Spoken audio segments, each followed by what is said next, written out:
شیعیان امام ہی اصحاب امام ہیں۔ بسم اللہ الرحمن الرحیم۔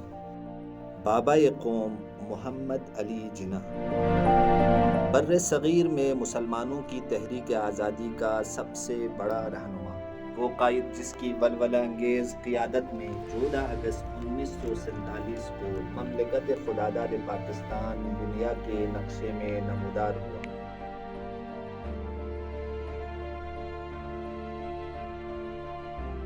آزاد رہیں آپ لوگ اس ملک پاکستان میں اپنی عبادت گاہوں، مسجدوں یا مندروں میں جانے کے لیے۔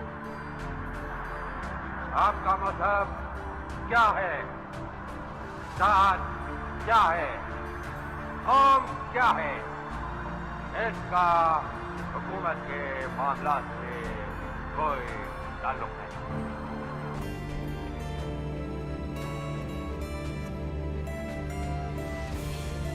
And the life and the property and the religious belief should be fully protected by the state at any cost.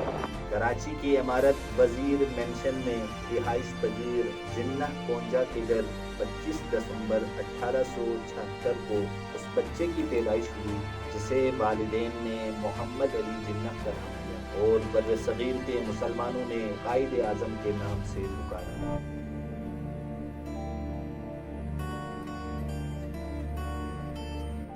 I pray to God that this critical moment He may guide us and enable us to discharge our responsibility in a wise and statesmanlike. Church mission school, Sindh Madrasat ul Islam اور لنکن انس جیسے علمی گہواروں میں آپ کی فکری تربیت ہوئی۔ دانش و آگاہی کی بلندیوں اور سیاست کے پیچ و خم سے گزرتا ہوا بر صغیر کے مسلمانوں کا یہ قافلہ سالار اپنی قائدانہ صلاحیتوں، ایمان، بصیرت، شجاعت، حکمت و دانائی اور نظم و یقین کے ساتھ انہیں اس منزل پر لے آیا جہاں غلامی کی زنجیریں کٹ رہی تھیں اور آزادی کی صبح درخشاں طلوع ہونے والی تھی۔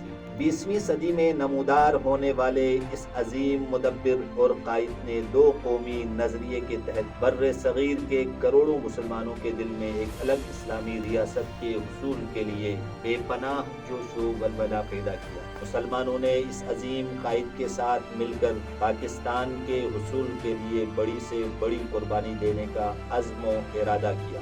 منزل ہر چند بہت کھٹن اور راہیں دشوار تھیں، لیکن 7 سال کے قلیل عرصے میں قائد اعظم محمد علی جناح کی بصیرت اور ان کی آہنی عزم و ارادے اور ان کی مدبرانہ قیادت میں اٹھنے والے ہر قدم پر منزل نزدیک تر آتی گئی۔ قائد اعظم محمد علی جناح نے ایک طویل سیاسی اور قانونی جدوجہد کے بعد بر صغیر میں مسلمانوں کی قائم ہونے والی مملکت پاکستان کی سرزمین پر 7 اگست 1947 کو قدم رکھا۔